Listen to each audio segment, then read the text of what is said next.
right. Well, he's probably using that. We know what he looks like though, so it's all good. We're live. Dynasty Czars are back for some exclusive content with the man himself, who's most known for doing the draft analysis. None other than Tony, who once again screwed up his name at the bottom, but should have been Tebow, but we'll let him slide one more time. Hopefully we're gonna get some live viewers and we can get some comments or questions. But is Alan watching from his bed? I know Alan said he's tuned in. There's a little bit. I think Josh is signed in here. He said ski.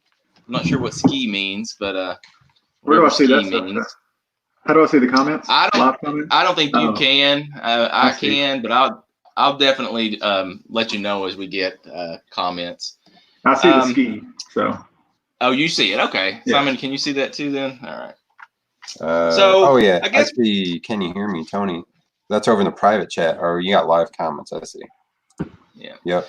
So I guess we'll just kind of go through this. I'm not sure what you guys had in mind, but maybe we can just kind of talk about. I was anticipating going through each round and doing the best value pick and then the worst pick of each round, and then maybe just kind of go over best overall draft and worst overall draft. And feel free to kind of make your own comments or anything like that.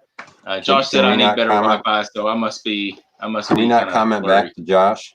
I don't see anywhere to comment back to him. So I probably can, but you guys probably can't. So okay, you can do it by talking. Yeah, that's exactly right. Yeah, all you have to do is. Thank you, Tony. All right, so let's see here. I'm just going to pull this up real quick, and let's see here. There we go.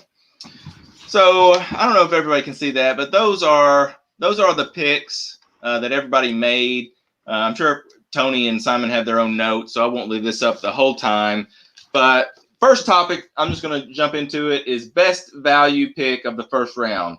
And I'm going to be a total homer on this, but I do believe it's true. I'm picking myself with DeAndre Swift. The reason is he was the 101 prior to the CEH pick and then the Taylor Combine. I think, for the longest time he was in talks for being the 101. So he has no competition in Detroit with Carry-On being horrible. So I'm going with DeAndre Swift being the best value of the first round. What do you got, Simon? So congratulations to yourself. You won the first round there. Yeah. I don't know. I like Jonathan Taylor because I feel like he's a lot like Barkley. I feel like he's a can't miss just for a lot of reasons. But I know we took him at the 102. Brad, I kind of talked to Brad the day before because I was trying to get up there so I could get Taylor, and I kind of told him I brought up 2018 and how all those people busted after Saquon Barkley. Like not busted, but like Michelle, Carry-On, Royce Freeman, Geis, Penny, like none of them panned out. So I was like, you better not screw this up. And next thing I know, he traded for the 102. So I don't know if I had anything to do with that, but he got them both. So I think that's a good pick. And then I'll just throw in also CeeDee Lamb. I think that was a good pick because, he's going to be relevant right away year one. So those two, I'm looking for starters in the first round. So those are good picks for sure. Doesn't that kill Gallup for you, though? Well, yeah, but it's not about my team here. Okay. All right, Tony, what do you got? Best value pick. So I thought the best value pick was Jefferson, actually. And with an honorable mention. So I thought there were three picks that I was kind of vying for here. And it was between Jefferson, Jalen Reagor, and Henry Ruggs. And I think those three were value picks because I thought there were two bad picks before it in Keyshawn Vaughn and Zach Moss. So I think Josh got a value in Ruggs because I think he reached for Vaughn earlier. So I thought those were the best picks. I think your Swift pick was, if we're looking at pre-draft value versus where you actually picked him, I thought that. Obviously that's a coup to have Swift drop to 5. And honestly, I took I took Dobbins and Lamb, and my plan was to come back around at 6 and then have the choice between Swift and Akers, and I actually would have taken Akers. So, but I still think Swift's he's obviously a talent, and so I thought that was a good pick too. But my pick is Jefferson. Jefferson, yeah, I had him kind of as my 5th wide receiver behind the big 4, or what I consider the big 4. But I do like Jefferson. His numbers at LSU were just crazy, just unbelievable. I mean, your big 4 being Lamb, Judy, Rager, and Ruggs. Yes, exactly. In that order, probably. Yeah, or close to that order. Yeah.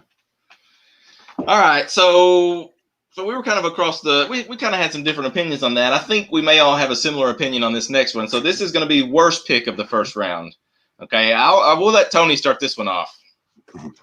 I mean, we're all going to go. It's Zach Moss for sure. I mean, it was. I mean, I don't hate Zach Moss as a player, but taking him at 9 was. I thought that was awful. I mean, he's 100% in a timeshare for the foreseeable future.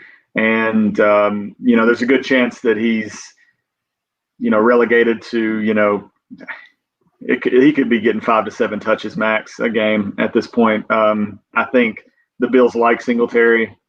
And I think they were getting a running back regardless. And I thought that was a really bad landing spot for him. And I think his talent was sort of kind of questionable anyway, too. I was hoping he dropped to, me in the 2nd. And he went 9, and I was just wow. Okay, if I'm Allen or I'm picking behind, if I'm Allen, if I'm Braden, if I'm Josh picking, behind him, that I would be celebrating if I were them when that pick came off the board. You'd love to see that pick right in front of you for sure. Zach, what do you say? Yeah, of course I was going to say that. I was going to say in the first round, 9th pick, you want like a stud. You want someone who you're going to start this year, and he's in a timeshare with Singletary. So I agree. And in my other drafts, he was like 207 to 211 in that range. So it was like literally pretty much a round early. I'll throw in just for fun, since I figured everyone's going to say Moss. I'll just say I've never liked Rager, so I'm probably like one of the outliers, but I'm going to call him a sack bust candidate. I mean, he's got a 16% drop rate. My hands are about the same size as his, and I'm not in the NFL. And he was supposed to have elite speed. He did like a 4.45 at the combine.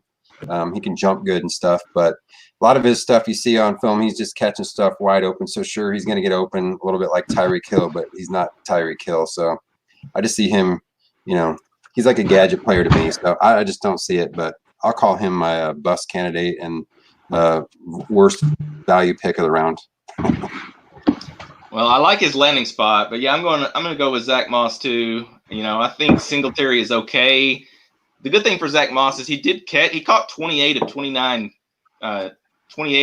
targets. So he's got good hands as far as receiving ability, but he just kind of felt redundant to some degree with Singletary there. So it seemed definitely like a limited timeshare at best. So it seemed like a desperation pick. Like Cal just needed to get a running back. And so he just, instead of like trying to trade back or taking the time to kind of see what he could get, he just reached for Moss. The last, probably the best running back that was left to him, I guess, but yeah. I think there's a chance he could have waited. I think he could have taken, say, Jefferson there or Rager, and then he got Edwards later at 209. I think maybe Moss drops to 209. And if he doesn't, then so be it. But I thought it was a reach for sure. And back Josh to Josh, said Rager can jump well, Simon. Well, that's what I said as part of my analysis. He can jump well, but I talked to Tony about this, and we didn't love Vaughn at the time, though he's getting a lot of love here lately. But he could have probably taken Ruggs at 108 and then Vaughn at 112. But I suppose maybe not with Cal taking Moss at 109. So yeah, I mean, probably smart. Yeah, if Josh absolutely had to have Vaughn, which that's up for debate, obviously. He had to take him there. I think that's true. But I mean, I thought Vaughn was a reach at 8, and had Cal taken him at 9 or Braden taking him at 10, I would have said the same thing about their pick as well. And if I'm Josh and I look at my roster, I'd much prefer to have, let's say, Rager, Jefferson, and Ruggs, which is what he could have gotten, or not did the trade at all and just had Judy. I think that I would prefer those two scenarios. I'm a fan of Vaughn, but I'm not like I don't think I think the situation's a bit overrated. And he's also coming in as the older. He's supposed to replace Ronald Jones, and he's older than Ronald Jones. Yeah. Well, I think we could be looking at like a 1 year kind of deal. He gets drafted over. Brady leaves. Like I think his situation is a bit dicey beyond 1.5 years. Yeah. Like Zach Stacy action here. Ooh, Zach Stacy. Yeah, Josh loves it. I saw him pick up Jared Pinkney off waivers too. All right. Okay, so Zach Moss, pretty much unanimous, worst pick of the first round. So now let's go to the second round. Simon, I'm going to let you start this off. Best pick of the second round. Second round. Well, I'm gonna pull a Corey here, and I'm gonna pat myself in the back for making the Juju trade, and then taking some of those picks and moving up and getting Mims, because I honestly didn't look so much at the very first couple receivers because I knew I wasn't going to get up there. But after looking at Mims and everything, seeing his athleticism, his 40 time, and just like the way he does contested catches, he's got some of the best hands. I think he's a great pick there. A little bit surprised. I've seen him go 111 in some other other drafts and stuff. And the Jets are definitely, he's going to be the number one guy right out of the gate. So, at 102 or 202, you get like a starting wide receiver. I don't know if you can say that about some of the other ones, but so I like him. And I guess we'll go to Tony. What do you got, Tony? This is the best pick, right? Yeah. Yeah. Second round. I thought the best pick was Laviska Shenault. I was debating taking him at 203. I personally prefer him over Brandon Ayuk, for instance, AJ Dillon, which Allen took earlier. But I think he has the most as far as wide receivers in that tier, the Pittmans, the Mims, those things. I would consider him actually probably having the highest ceiling. I think he may have the lowest floor as well, but I think drafting, getting him at, I think it was 207 or 208 or something where Allen got him. I thought that was the best pick. Yeah, I was just going to add, well, so you'd say the drop-off, though, between, them top guys like T. Higgins, Mims, Pittman, then after maybe Shenault, the drop-off goes to Edwards. But that's kind of your cutoff point. That's kind of where I have it. But I didn't love Shenault because, he was a senior and he was out there and he was kind of like the only guy at Colorado, and he only had 700-something yards his senior year. So I just didn't know. I think he did better he was injured too. So, yeah. But he does look super – quick and fast. So I suppose he probably does have the higher ceiling, but I guess just more needs to be seen on him. Well, I'm thinking, I like him as a player, but I understand if you don't. But I think for value purposes, getting him where he got him is that's kind of where my mind's at on these good versus bad picks is the value. Yeah, and I agree with that. He wasn't my best value, but I thought I think he got him at 208. And I was seeing Shenault go at 208 in some Superflex leagues, which basically is, with 3 quarterbacks going ahead of him in that range. So for him to get him at 208, I thought was good value. But the best value that I chose was also I went with you, Zach. This kind of seems like a homer picks for me so far. But I like Mims. I got him in a different league, and so I'm kind of excited. He ran a 4.38, so he's really fast. He's got good hands. He basically killed the combine. He's tied to a young QB with Darnold, who I liked. I think Darnold's going to be solid, but so I think Mims could have a lot of room to grow. So I'm going with Mims as the best value of the second round. Yeah. So since y'all both agreed there, let me play devil's advocate because I actually do like Mims and I liked him coming in.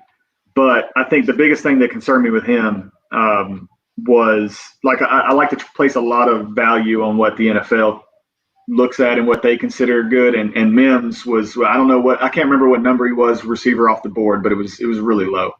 And there's guys like Van Jefferson going in front of him, and you can say, maybe the Rams are incompetent. We don't know, but there's a lot of players that went in front of him, and NFL scouts and coaches valued other players, it seemed, other receivers above Mims. And I thought that was an indictment on him I would have taken him at 203 probably if Simon didn't. But that was one thing that worried me about him.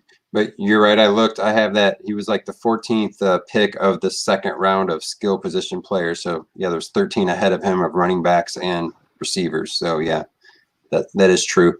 But for me, I mean, I just liked his and I pointed that out to Corey too when we were talking about him, is like his, he adjusts to the ball. It doesn't have to be right at him. He adjusts while it's, he'll twist and turn and catch like anything, sidelines, back shoulder throws. And I just don't see some of these deep guys like, some of these other threats doing that sort of thing. He just look like a receiver, where these other guys are, they can make some space and they're open and they launch them 50-yarders all the time. That's their highlights. But he's making all sorts of crazy catches in traffic, and he also can catch a slant and go the whole way. So that's kind of why I really liked him.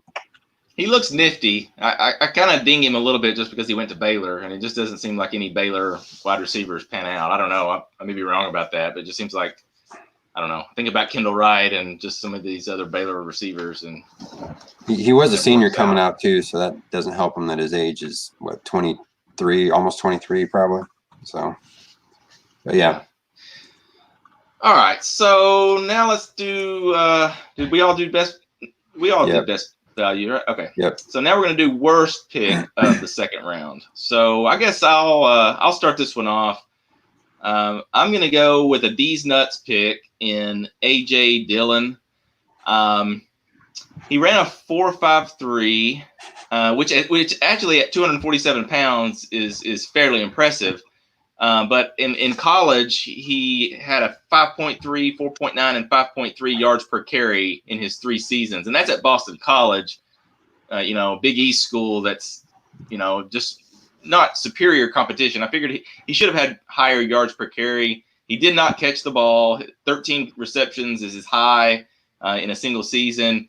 And obviously he's competing with Aaron Jones, at least in the short term. So I don't know exactly I can't remember where he took him, but I did not like that pick. I thought it was a bit of a reach where Allen took him. So 205. What do you got, Tony? 205. Yeah. I'll push back a little because, one, Boston College is ACC. They used to be Big East. ACC. It used to be Big East, yes. No, it's not much better, honestly. It's Clemson and everybody else. But I think just commenting on A.J. Dillon, because at the spot, I didn't like it. But I think there is a bit of value to be gained in grabbing handcuffs if you have them. And like Allen did it there with A.J. Dillon, and I thought Todd reached a little bit with Darrington Evans, but he has Henry. So I think those are worth a little bit of value. He's got Aaron Jones. I don't think I even really realized that. Okay, well, that makes a little sense. That makes sense of it for it, yeah. And I think that was the thought process behind it.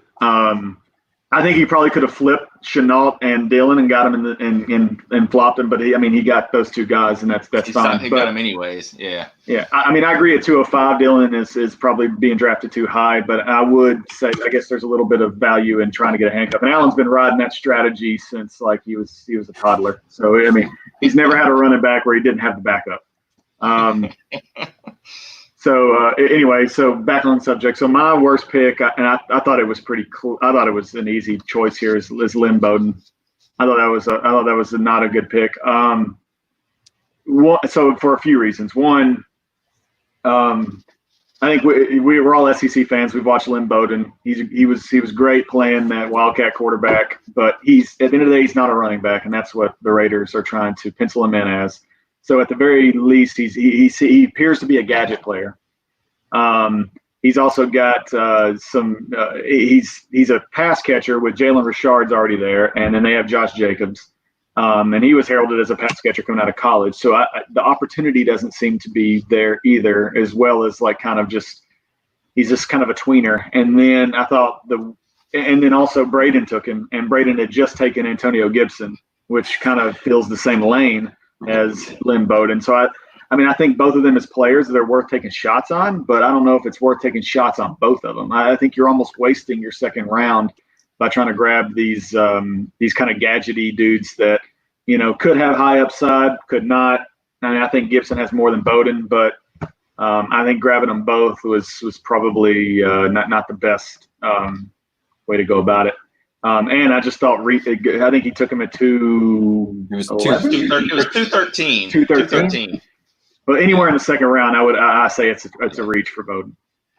He's very much Tavon Austin kind of feel, I don't know. But not as explosive. Yeah. Yeah. And he's probably going to be a guy that's better for an NFL team than your dynasty team as far as, fantasy production. I think the same thing about Gibson. And these guys are very valuable for real football purposes, but fantasy football is all about opportunity, targets, carries, goal line carries, things like that. And I don't know if Bowden's going to be. He'll probably be doing kickoff. I don't know if he's going to be on the field enough to even get any opportunities. I was going to say that. Did somebody explain to Braden that we don't do kickoff return yards, and maybe that's why he drafted those two guys, because I know at least Bowden will be doing kick returns, I would guess. So I know in fantasy football redundancy is not necessarily a big deal like it would be in regular football, but they're redundant.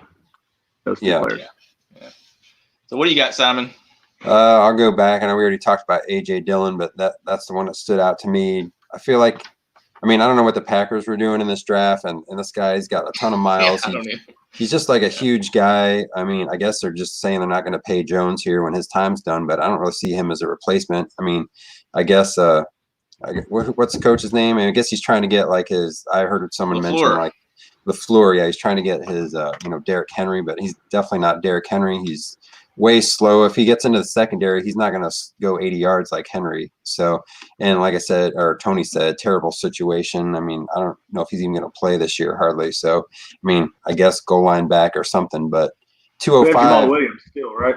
Yeah. I like Jamal Williams. Because I have Jones in a league and I got Williams in. When he gets in there, he puts up some good stuff. So, I don't know what Dillon's going to do. He's not going to be the receiving back because he doesn't have any receiving upside either. I don't remember what his number was, but it was like 11 catches or something like that. So 13 receptions was his high in college. I just don't know what he's like. His market share actually in the receiving wasn't horrible for running backs. It's just Boston College just didn't throw the ball. Yeah, I heard him talking about that on one of the podcasts. I think the leading receiver in Boston College last year had like 29 receptions or something ridiculous. So as far as market share, that's a pretty good.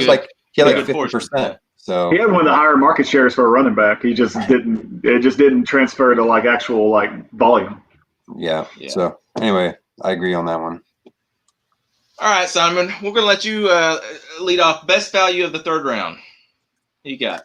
That one's a little tough. I kind of, I don't love the guy, but in the end, I split between two. I'll be the homer again. I like Tyler Johnson because his opportunity, he could step in and be like the slot guy for Tom Brady. He might get a ton of targets from Brady.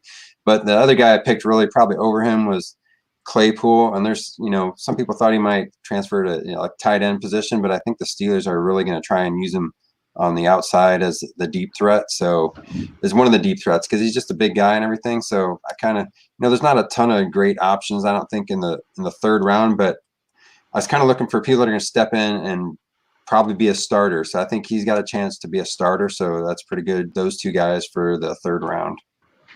And Claypool went to Pittsburgh? Yeah. Yeah. So, they have a good track record of taking like those wide receivers in the Well, I think they knew they need to replace Brown. Juju didn't work out where he's at, so put Juju back in more of a role like he was the year when he had 1,400 yards, and let him and Deontay be on the outside. And I think Big Ben comes back, they could be pretty good core there. All right, I'm gonna go with kind of another homer. I picked myself for the first round. I picked Sack, had the second round. I'm going Tebow here. I like the Van Jefferson pick. For me, like the only downside for him is he's almost 24 years old. He killed Senior Bowl week, and he's from Brentwood, so like that's you gotta root for him. And he went to the Rams. It's the combination of the Rams and the way he did it Senior Bowl for a third round pick. You can't go wrong with taking a flyer on Van Jefferson to the Rams. Well, the main thing is his draft capital. They took him in the second round, so he definitely could step in and be their third receiver, pretty early. So, chance to be a starter as well. And I think I texted Tony. I was thinking about taking him. I think I talked to Tony about trying to get the pick. So, if he took Jefferson, I was going to take Johnson and vice versa. So, I like the pick too. And Cooks is gone too, right, from LA. So I like the pick. So yeah, Tony. Well, I appreciate y'all heaping praise on my third round picks here, Claypool and Van Jefferson. Yeah. And Rachel tell Allie I said hi as well. I see that comment on there. So I think the best one, and I was actually debating this guy against Van Jefferson with my second pick in the third, but then Todd got him, I think, at the last pick of the third, at Antonio Gandy Golden. I thought that was the best pick of the third round. Simon, I like Tyler Johnson. I thought that was a good pick. But as far as value goes, Gandy Golden, I thought was the best pick of the third. And there were a few head scratchers that came off before him, and I think he's got one of the best paths to targets of anybody. Because the Redskins are pretty depleted of wide receivers. They got McLaurin. But then they just got a bunch of just randos, and Gandy Golden he may just add to the collection of randos they have at that position, or he may not. But he at least is going to have some opportunity. I don't love his draft capital, and that's one of the things I was drafting on this year. But I do think he has some talent. He's coming from a small school, if he's worth a fuck, he's going to get an opportunity there because there's just nobody that's going to block him. Yeah, I considered him too because he was actually, I had kind of targeted him possibly in the fourth round if he was going to slip, and he didn't, unfortunately. And I think that's 312 for him is solid. He is a small school guy, so you just never know. But I think, as far as opportunity goes, he's hopefully gonna get some. All right, so worst pick of the third round. I'll start this one off. I'm going with Gil, one of our new league mates, ABC, Jacob Eason. The reason that I thought that was a bad pick in the third round, he took Eason before Love.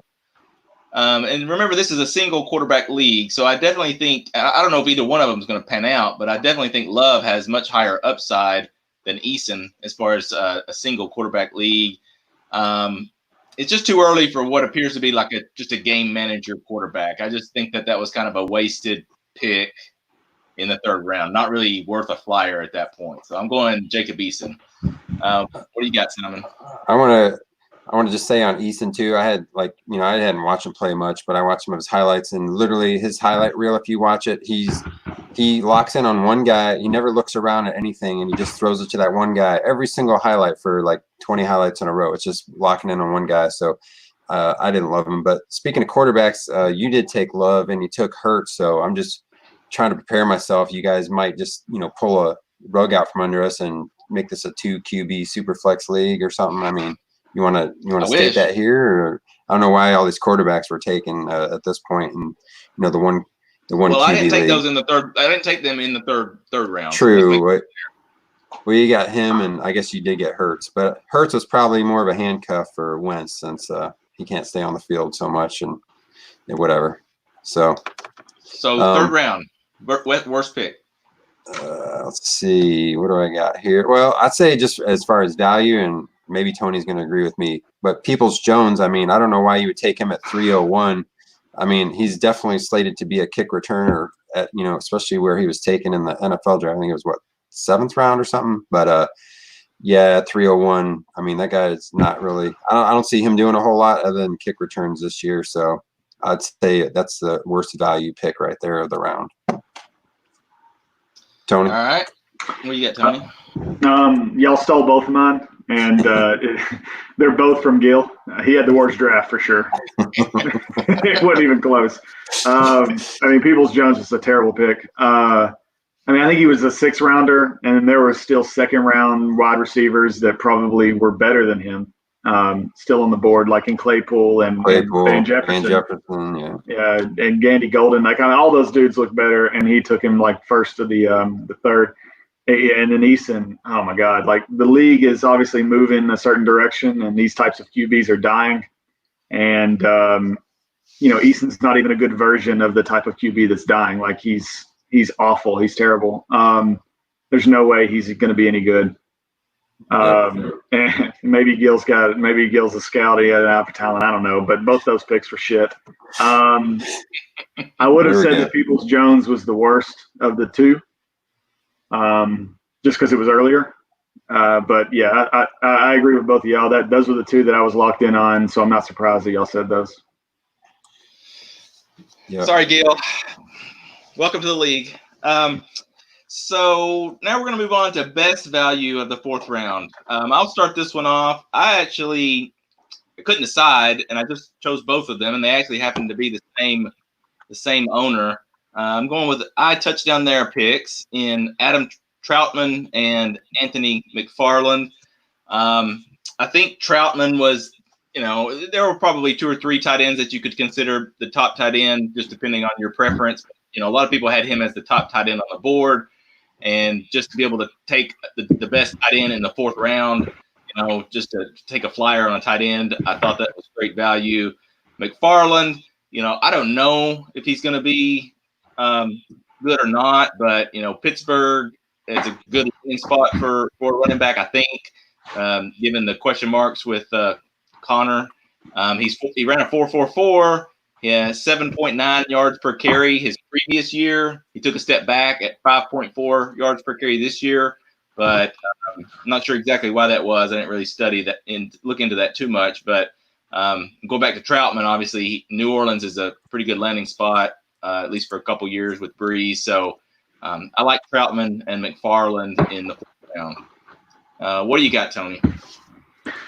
So I need to look over the fourth round again. I know McFarland was one that I liked. I mean, he probably is, I would say mid-third if we're looking at ADP. I think so, and maybe even I was trying to move up to get him in the fourth round, but nobody would trade with me. Yeah. I feel like there was some late second kind of like action for him too. So I thought getting him in the fourth was good. I'll do a shout out to DJ Dallas. I thought that was a good pick in the fourth as well. But I agree with you on McFarland. I thought that was definitely the best pick in the fourth. And I think the fourth, you're just throwing darts. And right. I think that's one that people actually valued. And I don't think it's actually a dart throw. I don't actually like McFarland as a player. But, I mean, when you're coming in as the backup in Pittsburgh, that holds some value. That's something that's worth something. What you got, Simon?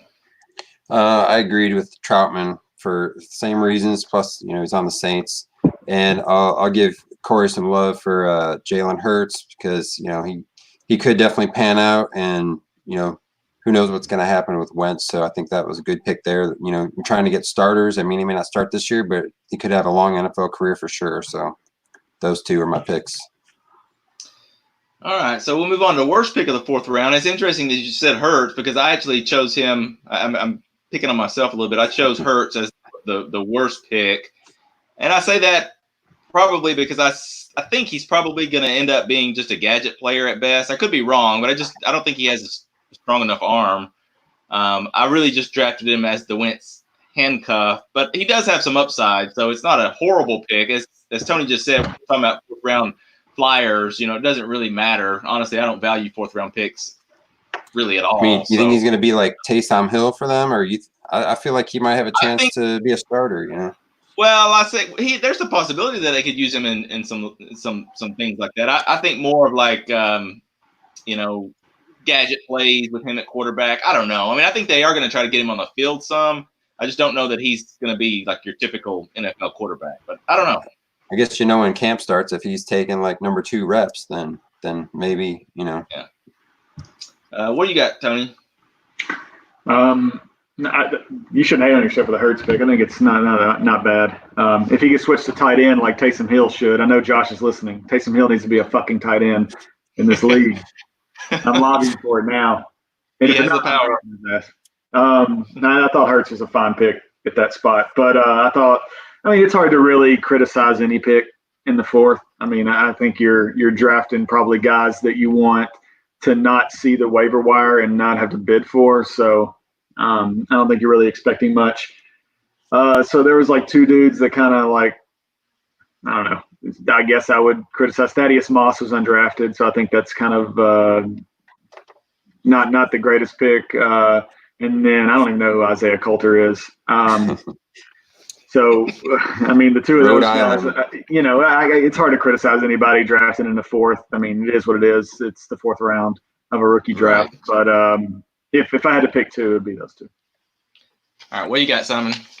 Well, I got two, but first off, KJ Hill. I just don't like him. Josh said call MFL, by the way, Tony, but sorry to Fuck interrupt. that. He can make the decision. just move him. Seventh round NFL pick on the Chargers. I don't think he'll see the field at all. But yeah, like Tony said, it's the fourth round, so you're just trying to get guys to put on your roster that you don't have to get out the waivers. But probably the worst pick of the round, and I'm kind of just making fun of you, Corey. Dalton Keene. I mean, he chose the blocking tight end on the Patriots. I mean, it's the Patriots tight end, but he's definitely slated to be the blocking tight end here. We've argued about it. I got Asiasi, so I'm pretty excited about him maybe getting a chance to get on the field this year. But I just didn't like drafting a blocking tight end. Well, I mean, I think Asiasi is about like 20 pounds heavier than Keene, so I don't know that that's true. I mean, Asiasi looks good too, but I don't know that Keene is slated as the blocking tight end. No, in my mind he is. So that's all. In your mind he is. All right. So I guess we'll move on. So I've got a couple other categories here. So I chose best overall draft based on actual team improvement. I've got best overall draft. You want to throw up your little yeah. So yeah. Let's pull that up.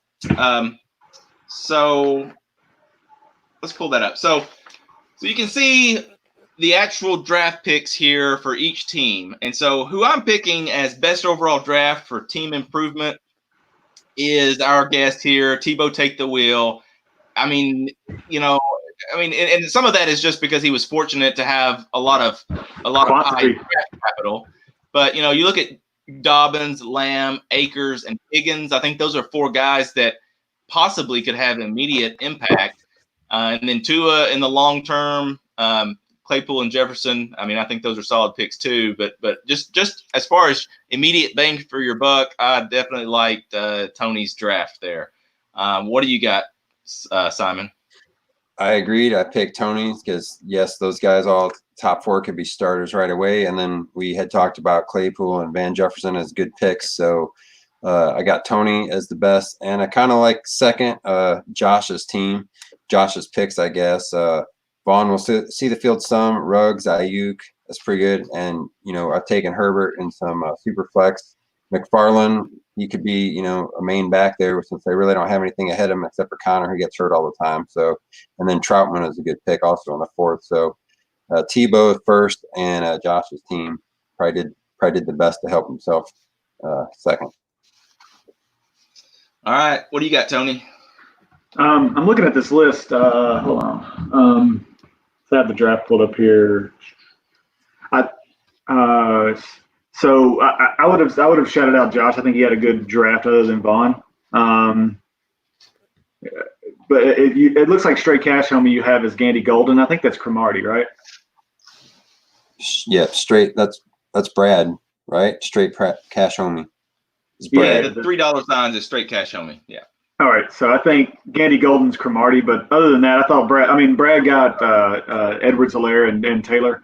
It's hard to, if you walk away from that with the draft, and if the criteria is who improved their team the most, I think for sure. I liked my draft. I'm not here to choose myself, so I thought Brad did a good job with those two picks in particular. Gandy Golden was Cromartie for sure, so that's my fault.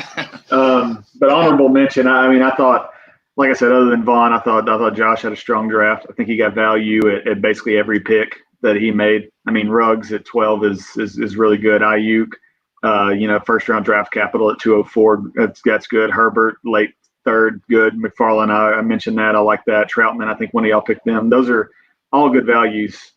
And then I thought Allen was strong other than Dylan, but I think, and I mentioned he got the handcuff there. So I thought both of them were strong, but I think just at the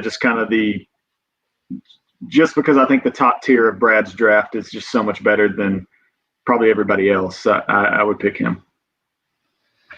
Good deal. Now let's look at best overall draft, just as far as best value picks themselves. I'm going with, again, this is going to seem homer, but it's just I really did the analysis. I like Simon's actual values for his picks. I like the Mims pick. Tyler Johnson at 306 was solid. And Ossie, who Simon, whether Keene or Ossie, whatever, however they're going to use him, could be like a Gronk, Aaron Hernandez situation. I'm not sure what their plan is, but Ossie definitely looks good at 309, late third round for what could be a top tight end possibly. I thought those were all three good value picks. So I'm going Simon. Tony, who do you have just kind of best overall from a value perspective? Yes, I think I kind of just forgot that this topic was coming up, so I probably would have saved it. But I would say Josh, just from after Vaughn, I thought every one of those next 5 picks were all high value. Yeah, I agree. Simon, what do you got? I actually was a homer as well. Of course, I like my picks. I feel like they all could be starters, and getting starters at 306, 309. And I think Reed, I kind of like him too. He was drafted in the 5th round, but he might see the field as well. He could earn a 3rd wide receiver spot, but he might be a little bit of a gadget guy too. But I like them. And then I'll agree that Josh got some great value after Vaughn. All right, so now we're going to look at worst overall draft in terms of team improvement, and we'll also have one for worst value picks. So, but this is just worst team improvement. So I'll start it off here. I'm obviously Lindell Blanco. You can see the big Blanco, and then as far as no picks there. He hated this draft. Yeah, he thought he was good. He's just like, I don't need anything. I just did that draft you guys did a few months ago.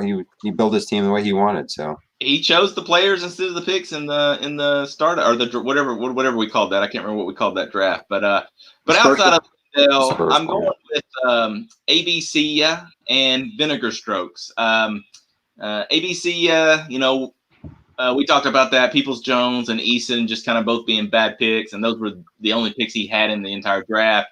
And then Vinegar Strokes, I think he has Russell Wilson and another quarterback. I just don't know that Burrow was, helps him at all as far as team improvement. Benjamin, I'm not a big fan of him. Although he is a running back, so running backs can obviously kind of peak in value just based on a couple good games. But I think that was kind of a wasted pick. And then I do think that was a good pick in the 4th round. But just as far as overall team improvement, I think ABC and Vinegar Strokes didn't really help themselves much. What do you have, Simon? I agree with ABC. Peoples-Jones and Eason may never really even play or be starters. So, and then obviously Lindell. So I'll just say ABC didn't really do much to help himself this year. What do you got, Tony? I actually think that Lindell Blanco had a better draft than ABC.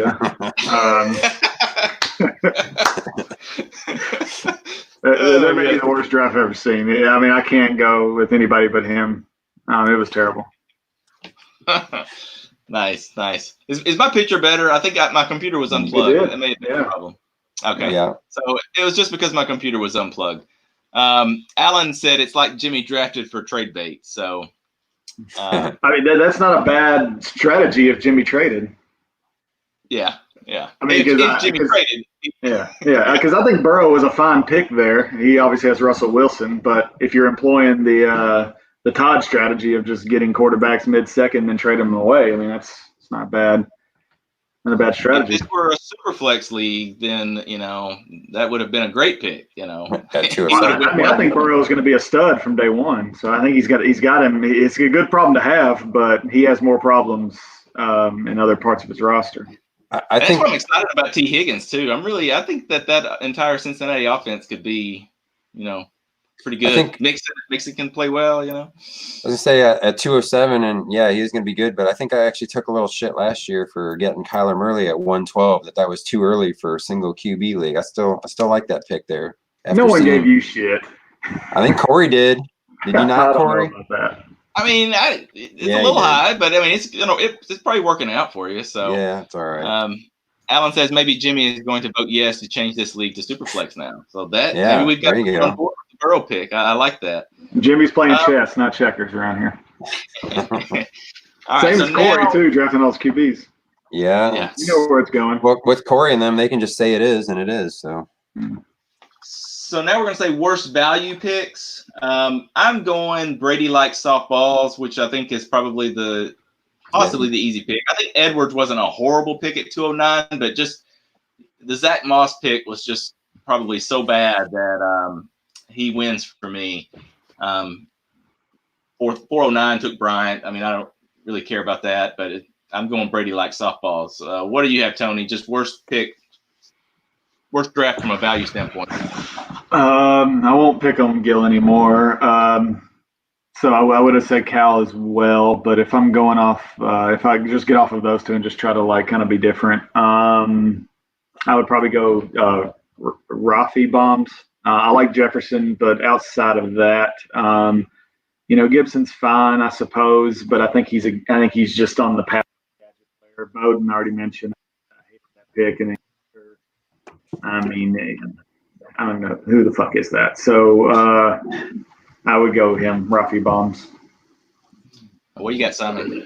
I was going to agree with you with Cal. I mean, Zach Moss pick was horrible. I do actually like Edwards, and he took him at a decent spot, but Zach Moss was really bad. And Harrison Bryant, I think that guy's like 6'5", 220 or something, but I don't know about him being a tight end, but that's a 409. But I was going to go with Brady as well.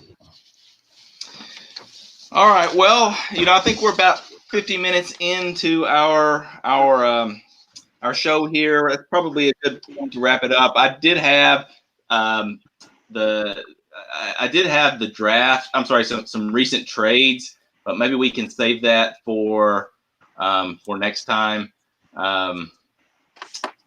I can't really pull that up, but any last minute, any last bit of fire or heat from Tony towards anybody? I was really looking forward to the article and seeing some people get roasted. So do you want to roast anybody? I had some stuff typed up, and I still plan to release it. So okay. I'm trying to come up with some good like analogies and metaphors to like throw out there. So I don't want to give anything away. I mean, y'all clearly know where I stand on a few of these drafts. Gil needs to get it together. Are we doing listener questions? We got some people in the chat. Let's see. We got any questions? Yeah. So, are there any questions? Shoot them in. Shoot them over. There's probably about a 20-second delay, I think, or so. So we'll see if we get any questions here. Josh says Tony finally getting this article together, so that we're excited. He's going to release. I didn't even know Gil was on. No. Oh, Gil's watching. Pour Me Nothing. This year was all potential and seeing how it went. Bring it on, boys. I like it. Nice. Simon, any last minute? Maybe we'll get some questions here, but any last minute fire for anybody? Not really. I think we kind of covered it. So let me ask you guys this real quick while we're waiting on possible questions. What do you? Josh wants to hear about the trades. Maybe that's actually what I was about to ask. So let me see if I can pull that up. I'm curious what your opinion was on some of Alan's trades. I couldn't keep up with all of it. I wasn't having any picks early on, so I saw some of the stuff going on, and then Brad had 101 and 102, and then he didn't, so I got lost on some of it. Yeah, so here's the first one. We can just kind of go over a couple of these because we actually had a lot of trades over the last week or 2 weeks going into the draft. But I went ahead and put what the picks were. Obviously, the picks were not known at the time these picks were traded, but basically Taylor Pittman and a 2021 first for Chris Godwin and DeAndre Swift. I mean, I feel like Straight Cash Homie made out like a bandit on that trade. What do you guys think? I agree. I mean, Allen, he got a bunch of picks out of it, but giving up Godwin is pretty rough. And then at 5, he could have had a really good player, and at 2 that he traded to could have had a really good player, and then he traded out of that. Alan, I know you feel good about it. I know you're listening. I don't. He says value, value, value. So he's defending. I mean, I'm not feeling. I don't agree. I think Brad did well here, and then Brad got the 5 and then traded back to the 2. I thought Brad maneuvered the draft pretty well. Yeah, and then when you look at, I mean, I'm not trying to pick on Allen here, but if you look at the number 3 trade there, he then traded the 102 and the 405, which I don't care about the 405, but he ended up trading Taylor for Rager and Dillon, and I just think that's just, I'd much rather have Taylor. Yeah, I'd agree. Any other? Do you guys have any specific thoughts on any of the trades here? I'll kind of scroll through those. A lot of heat with that Royce Freeman for Dion Lewis. Man, that's a blockbuster. Yeah, that was. Who even talks about those fucking players? Jesus.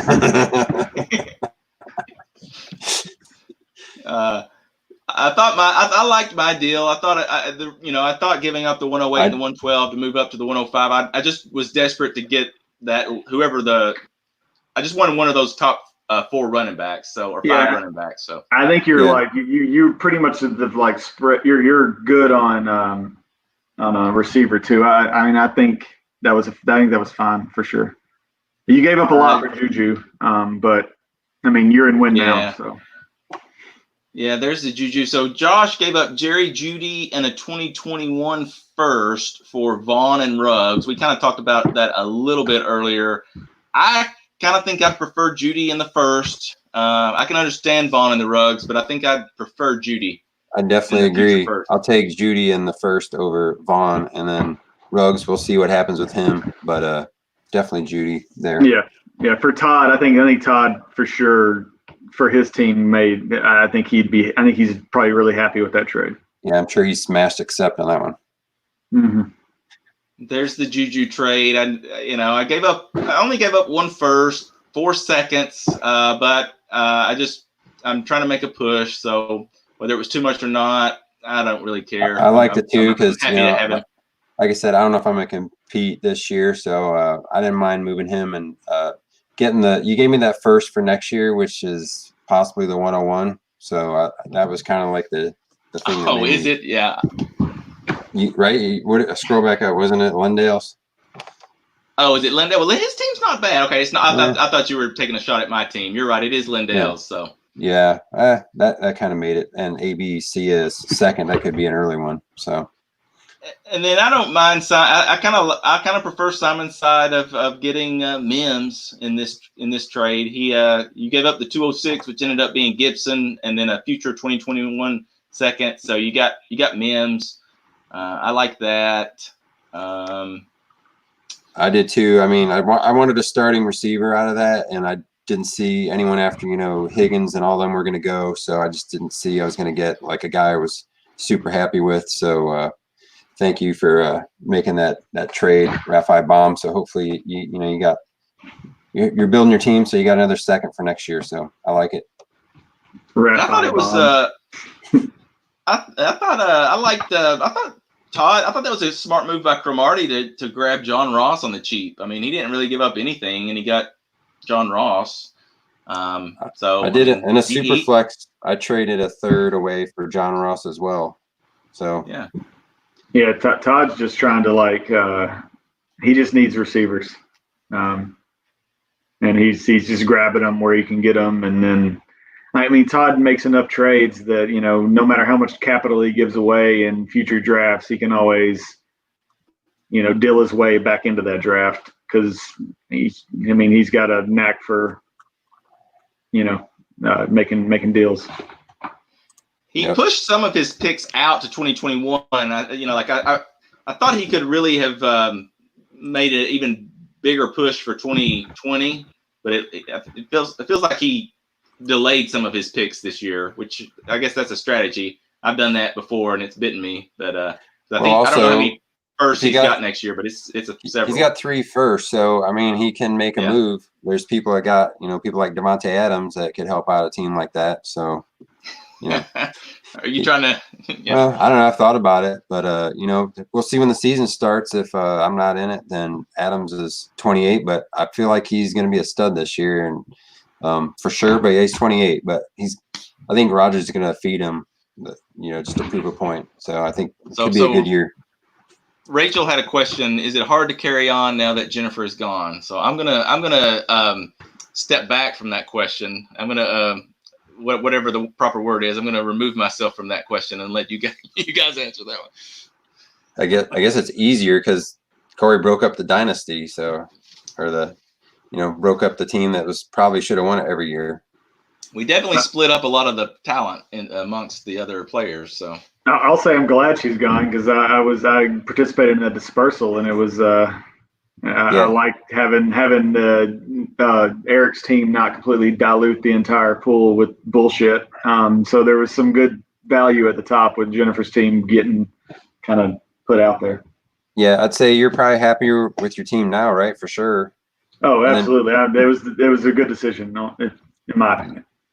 Yeah, I thought I was on the fence of going in, and I pretty much knew you were going to go in, so I just felt like that was going to dilute it a little bit more, Jennifer's team. So, and with all the other new guys and stuff. But looking back, if I would have thought about the draft picks that were in there, I probably would have gone in as well because I could have got back a couple of my players and then a couple of the draft picks. So, I kind of wish I would have after the fact when I thought about the draft picks. Josh said he loves Barkley. So, what was that trade? What was that trade? I can't remember. That was a big blockbuster. It was Josh traded me 3 for Harry and Singletary, and I gave him Barkley and 107. What did you get? I got 3 for three for Singletary and Harry. Okay. And he got Barkley in the 107. And I've said it before, but if we were discussing this deal after the draft, I wouldn't have made that same deal. But at the time, I had 6 and 7, and it didn't appear as if it appeared there was a very big teardrop at 5.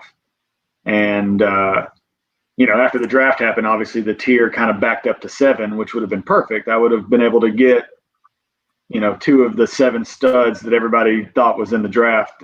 So I think Josh at this point in time wins that trade because we made it before the draft. I would have never made that trade after the draft, but I'm not unhappy with it. I don't think I got bent over or anything, but in hindsight, if we could have, if I could have played that out after the draft, I wouldn't have. I would have asked. It would have been a different scenario, or it wouldn't have gotten done at all. You probably didn't think Judy would be there at 107, and he was. Yeah, I mean, I would have loved to have had Judy and let's say Akers or whatever, Akers, Judy, and still kept Barkley. That would have been nice. So, Alan said, "I love the dispersal draft. I did too. I thought it was fun, just from not participating, just from watching." He got to offload fucking Mac and Connor for bullshit in the dispersal. I'm sure he's happy about it. I'm sure he's super happy. You got no opinion out of the deal, I think. Rachel said, "Don't drop the soap." I don't know that I get that reference, but I said I didn't get bent over. Oh yeah, got you. Prison rape jokes. Didn't Corey get a first for Geis, which he'll probably still defend that. That was kind of, there was some debate. I will offer I'm still on board for getting Geis back. I've offered Gil that 2021 first back for Geis, and I still like to have Geis just for more depth. Yeah, I think trade-ins, if we ever do it again, which I don't know if we'll ever have one of those 4 teams in a dispersal again, but I think no trade-ins should probably be the rule. You can trade after, but no trade-in. Yeah. Yeah. Gil declined, so Gil says I'll still decline. So he still prefers Geis. I can't say I really blame him. Josh says I did participate in the dispersal draft, and Rachel said glad Tony got that joke. So no more trade-ins. Commissioner decided that. So. Look at the commissioner making decisions, but he wants me to call MFL on Taysom Hill's fucking position designation, which it's obvious he's not a fucking QB. We all know that. Everybody agrees. He ain't a damn QB. Make him a tight end already, Josh. Stop with this nonsense. It's madness. Yeah. All right. And Rachel says, Jennifer says you're all welcome, so she must have been on text. All right. Any last minute? Anything? I think we're good. Tony, the Dynasty Czars appreciate you coming on. We definitely still want the article to be released, though. And we're also looking forward to the season article when you talk about all the teams as well. That was great last year. Yeah. The Yeah, odds. I'm gonna looking fucking forward roast you, Simon.